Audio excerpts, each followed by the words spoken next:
Fast food, the cornerstone of America.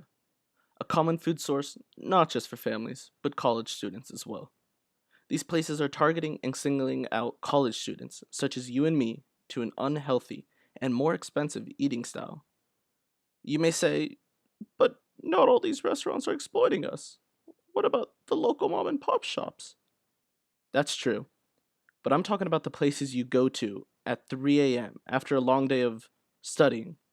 The places where you know you will end up just minutes after consuming their food. The places where you feel embarrassed to even suggest eating it. I'm talking about the multi-billion-dollar companies that we know are on every corner. I'm talking about fast food. So, how could intelligent college students like us let ourselves be exploited? As it turns out, it isn't our fault. Michelle Ploeg, an expert in nutrition and dietetics for the USDA, conducted a study in rural areas, specifically with college students. She discovered that, with a 0.5-mile buffer zone, neighborhoods filled with students between the ages 18 and 28 have an average of 2.4 fast food restaurants per square mile compared to the 1.5 restaurants in neighborhoods with struggling families. That's right. According to fast food companies, college students and struggling families are both viewed as easy customers. In other words, we are just walking targets for them to exploit. Still have your doubts? Google Maps shows us the total amount of markets and fast food restaurants of at least a 2-star Yelp review. This map shows us that within a 3-mile radius, there are about 8 grocery stores near us. That's not bad at all. Now let's look at the fast food restaurants within the same 3-mile radius. 2, 4, 6, 8, 12.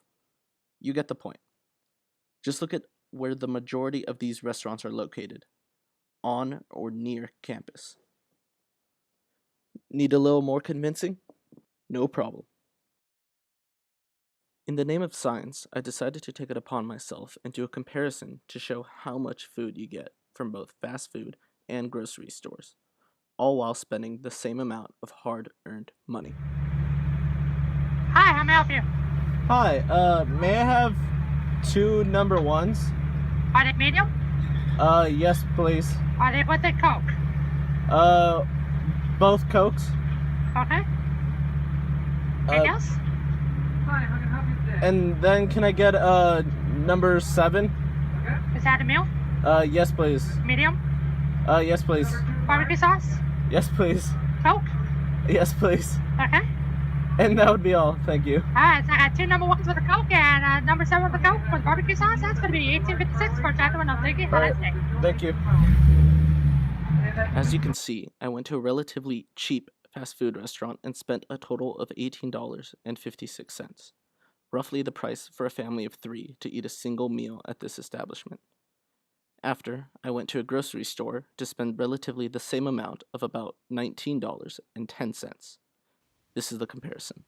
At this establishment, you get 2 burgers, nuggets, 3 fries, and 3 orders of Cokes. Now, compare this to the amount of food you get when you shop at a grocery store. Chicken, apples, eggs, potatoes, and juice. All for $19.10.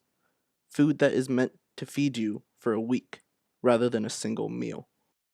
You're probably asking yourself, great, I'm being exploited. Now what? Simple. Stop buying from these places. The more we keep feeding these fast food tycoons money, the longer they live and the longer they can exploit innocent college students like us. Take a little bit of time out of your day, spend about 20 minutes preparing your meal for the rest of the day, and feast on $20 for more than just 3 meals. After all, we are smart enough to go to college. Shouldn't we be smart enough to not be exploited?